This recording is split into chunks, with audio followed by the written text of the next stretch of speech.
Hey everyone, Jay here. I was just going through the channel and found this comment in vlog 52 from AW Dajani, who is asking, thanks for your unique, informative videos. I do have a question. Adopting the pour-over ratios of 1 to 15 or 1 to 16 or 1 to 17 or 1 to 14 is resulting in a taste that is very extremely strong, bitter, unbearable taste.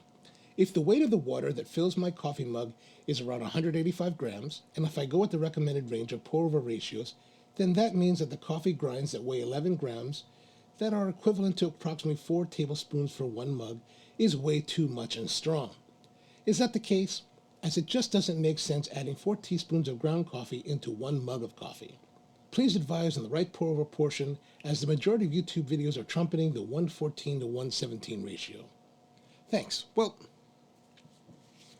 that's a good question. I think that's a really important question to ask. And sometimes I think that a lot of home enthusiasts, coffee enthusiasts, get a little bit too caught up in the different minutiae that is, that is out there. And there's a lot of people talking about coffee on YouTube and on the internet, giving all kinds of theories and brew recipes.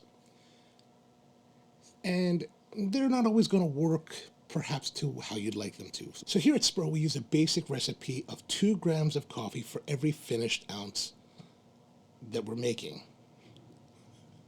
So let's say we're going to make a 12-ounce cup of coffee. We're going to take the 12 ounces, that's our total, that's our goal.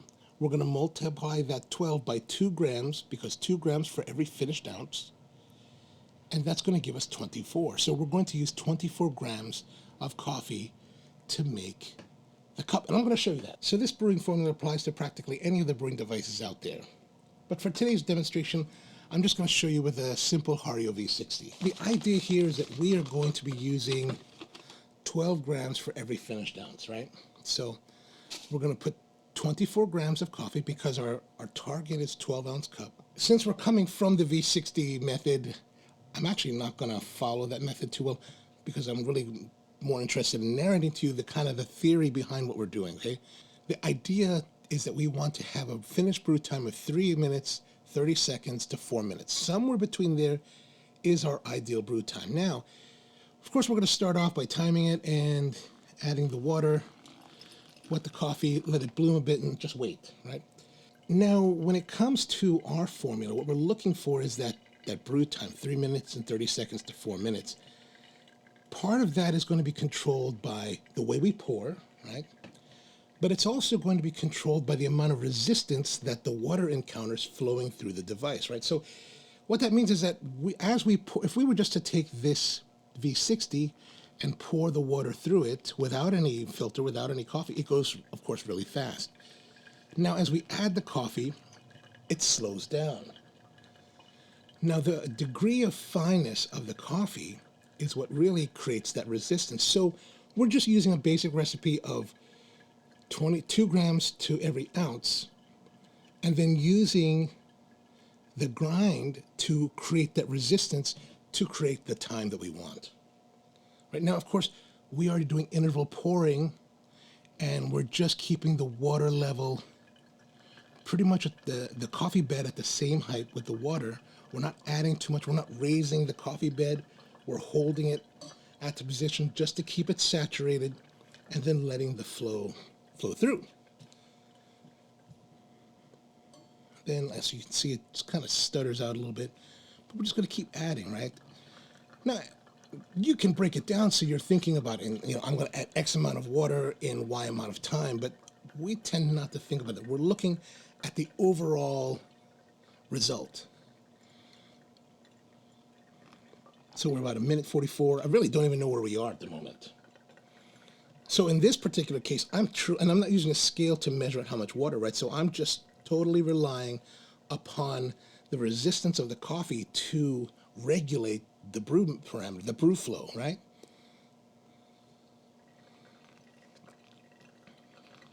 And I'm just keeping the water level at the same level, right? Keeping the coffee bed wet, not really raising it, not really letting it fall too much. We're just keeping it rolling. And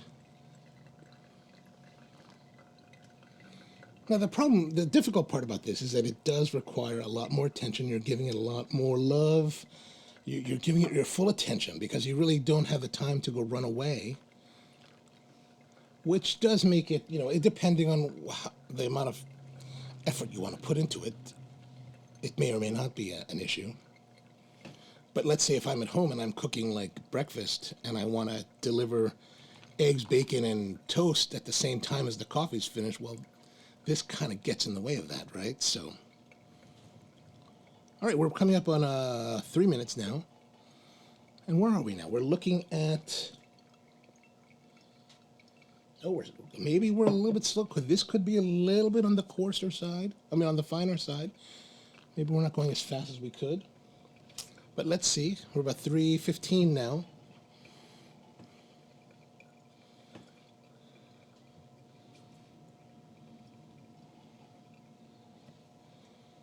When it comes to these different brew ratios, I know a lot of my friends like to talk about ratios. 1:1, 1:2, 1:15, 1:14. To be quite honest, I really don't know. I don't really think of coffee brewing in that way. I really think of it and try to break it down to simple terms. Like this, 2 grams for every ounce. And this way I can take that measurement, that formula, and scale it to whatever I want. So if I need to program a Fetco brewer to brew 2 gallons, that's a pretty simple calculation, right? So if 2 gallons is, we're going to brew, 128, we're going to do 256. We just take 256, multiply it by 2, we're at 512 grams. And, is that right? Yeah, 512 grams. So half a kilo, just over half a kilo.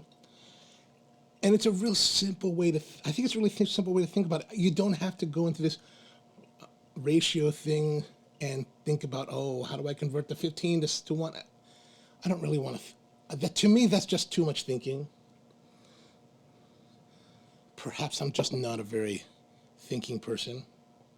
All right, so this one will take a little bit longer. We're now at 4:40. So that has taken us a little bit of time. Now this is where we start to consider, okay, at this grind setting, that whatever I used, I used a Baratza Virtuoso for this. At this grind setting, is this too fine? Is it too fine? Are we going to have too much extraction? Well, really the only way to know this is to taste it. So we have to get a cup, and I forgot the cup. Hold on one moment. Decided to use a fancy cup because, well, we're fancy. All right, so we've got our brew. I'm going to pour it out. It's, a bit warm. Now, here's the thing. Everybody wants to work in absolutes. So you must follow this formula this way and do it this way. But the thing about coffee is that it's a constantly changing product. It's a natural product. So theoretically, every day, that coffee that you have is changing in some way, right? It's not the same coffee it was when it came out of the roaster, and it's not the same coffee as it was 2 weeks later, It's changing. So you kind of have to roll with it and get a feel for it. So, like at Spro, we're brewing the same coffees pretty much every day, right? So we're always tasting the coffee, always trying to find out, are we offering the coffee at its peak moment in the proper way? So, and that's really kind of what you have to do. You have to be kind of flexible.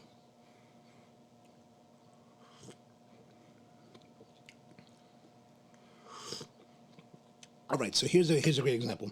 This particular coffee is what I'm drinking here is the Corazon de Jesus, which is a high-grown coffee that we sourced from Chiripo in Costa Rica. So it's grown at 2,200 meters. It's a wash coffee, really bright, really like acidity. Now this one, it's heavier, right? It does have a little more of that bitterness, and you can kind of feel that dryness that comes from the over extraction. So yeah, at 4 minutes 30 seconds with this grind setting, we're getting that over extracted, a little bit of bitter. It's not a very bitter coffee, so it's not heavy bitterness, but it's got enough to be a little bit dry and just a little bit bitter. Not the bright kind of enjoyable citrusy brightness that this coffee is supposed to have, especially for the high grown coffee, right? So now, what does that mean? Does it mean that it's terrible? No. It's actually still enjoyable. I can still drink it. Like, I'm not going to sit here and think, oh my gosh, this is disgusting, I'm going to throw it out. No. I'll still drink it, but I'm going to know that for the next time that I brew it, I'm going to look at the settings on the Virtuoso, coarsen up a bit so we get better flow, and then try again, right?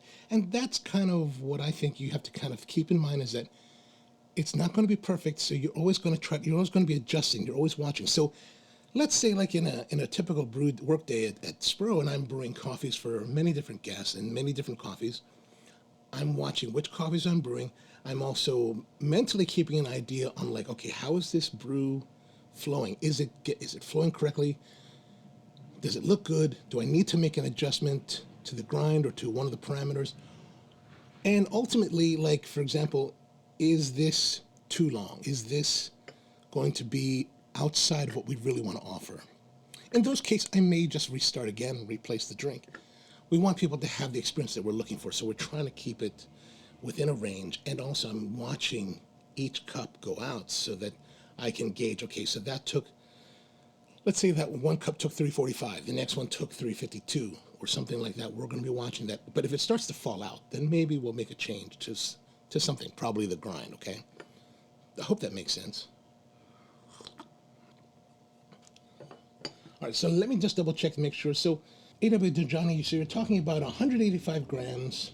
So that's about 5 ounces of coffee, which is a typical American-sized coffee, which is about 4 ounces, right? So this is about that size. I would say for 185 grams, well, let's break that down. 185 grams, let's do this for sure.